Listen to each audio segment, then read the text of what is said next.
We're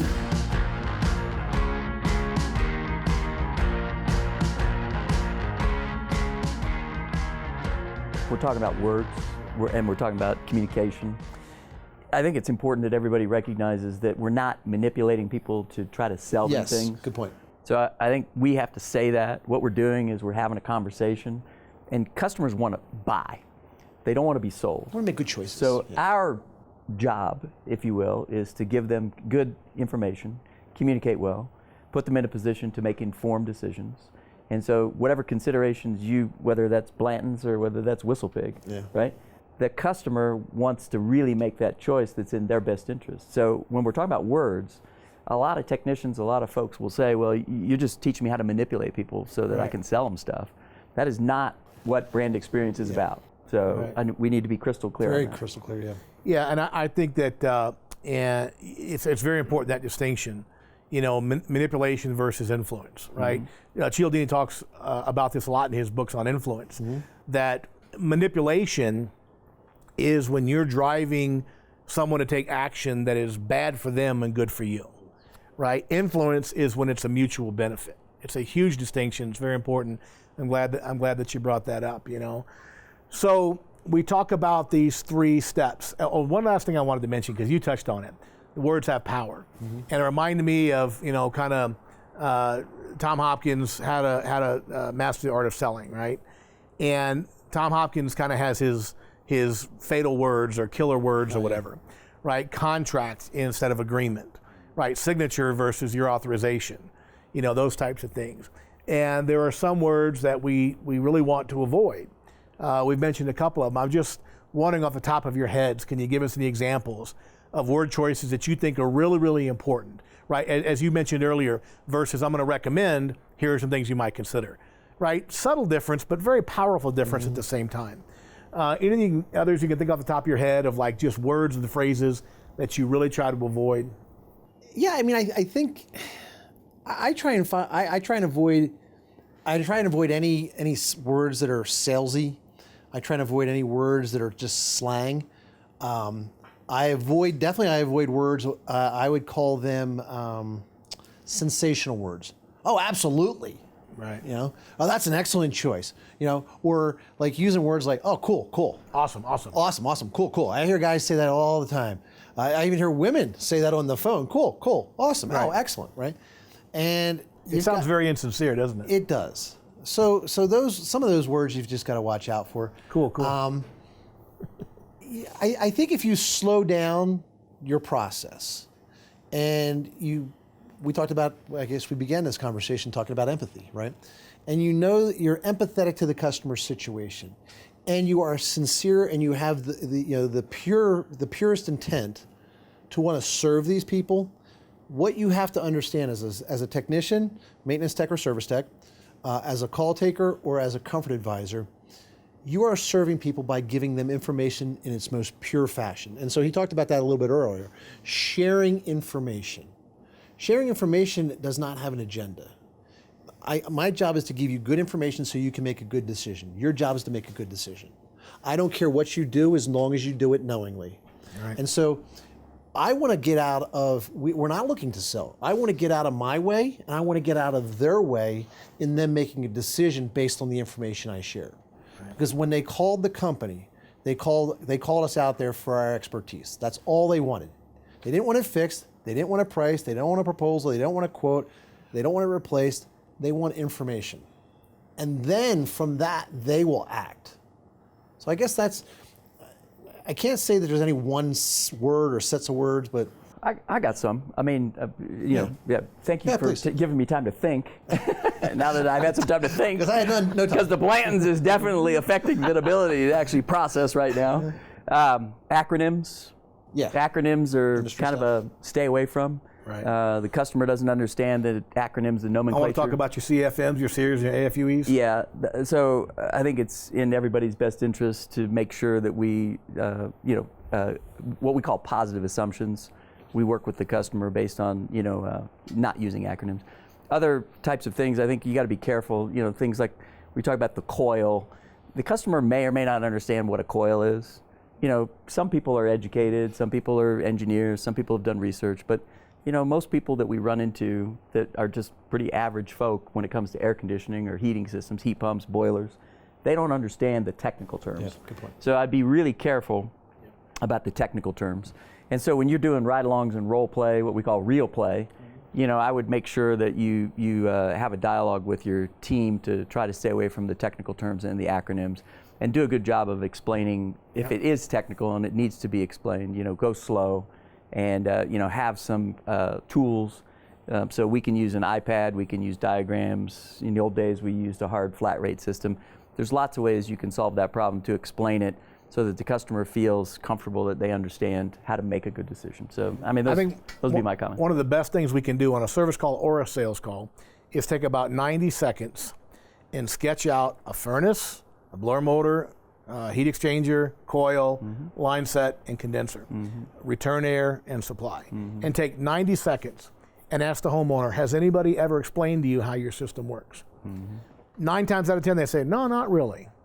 And draw it out and say, then the air comes in here, goes across, in the wintertime it gets warmed right here and comes out, and in the winter, in the summertime, whatever. Right. And take 90 seconds and explain the system. And it just, to me, goes along. I mean, I've heard so many people say, wow, no one's ever showed me that. I never thought about that, or I never understood.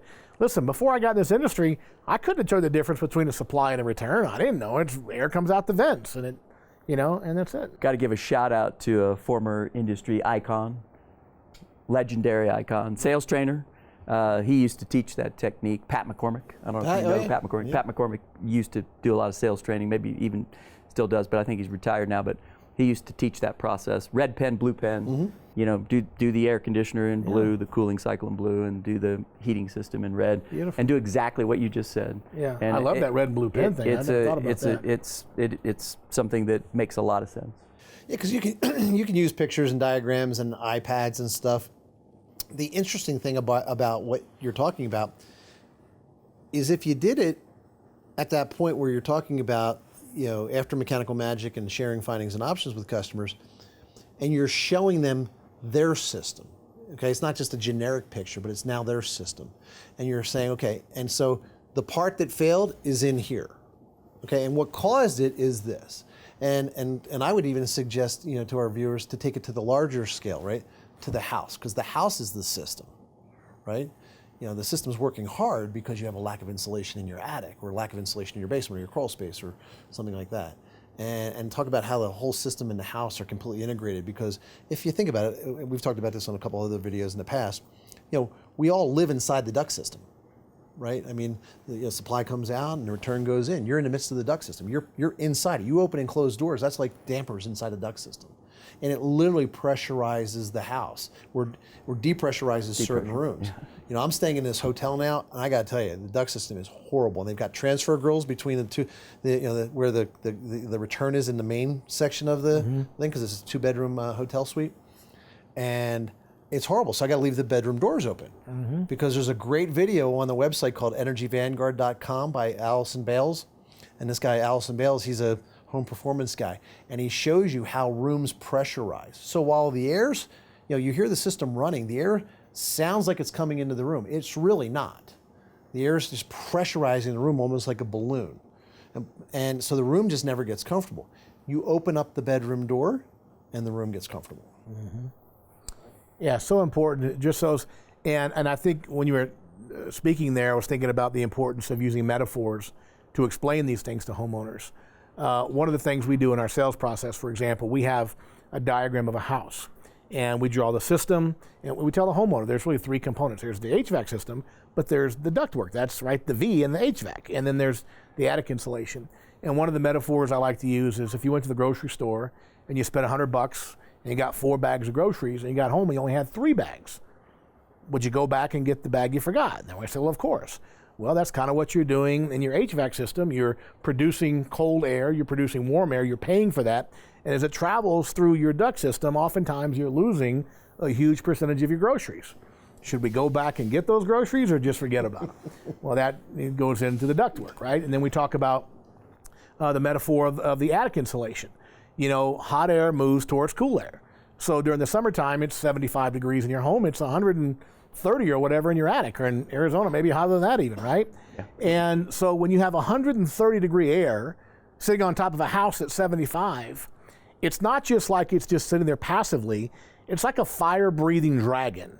And it's pushing down with all its might to push that warm air. I mean, down through the outlets, down through the walls, any lights, any fixtures it can find. It's like a fire-breathing dragon pushing that into your home.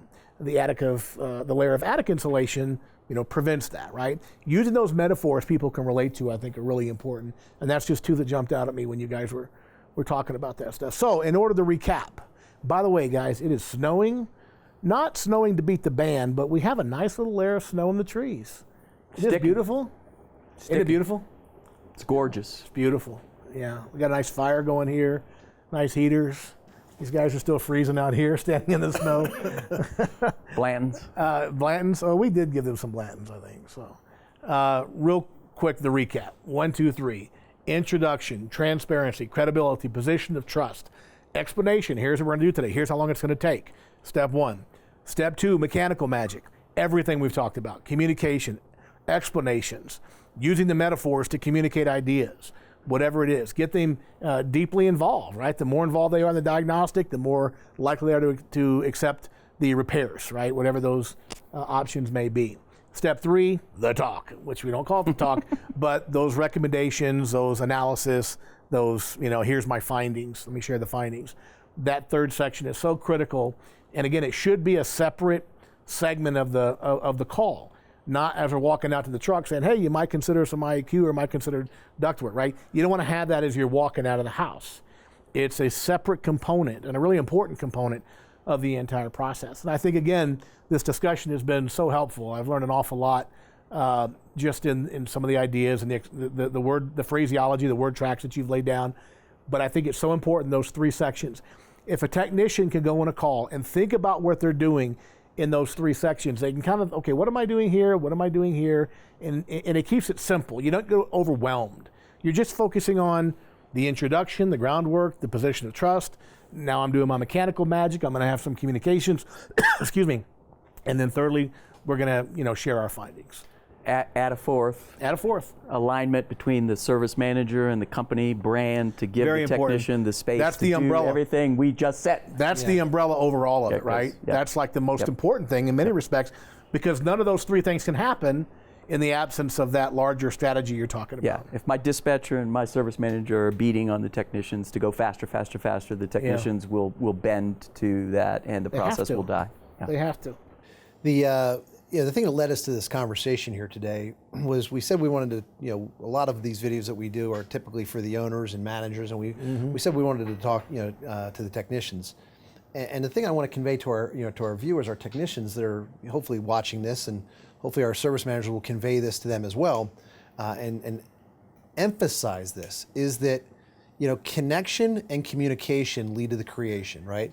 So we got to, like you said, early on in the call, we've got to connect with the homeowner. We've got to communicate our value of what it is that we're doing, why we're doing it, how it impacts them, and what it means to the homeowner. And when you do that, you will create the value in the relationship in what you do. And Gary alluded to earlier on in this conversation about the average ticket, the KPI going up. How we get that to go up is create that value.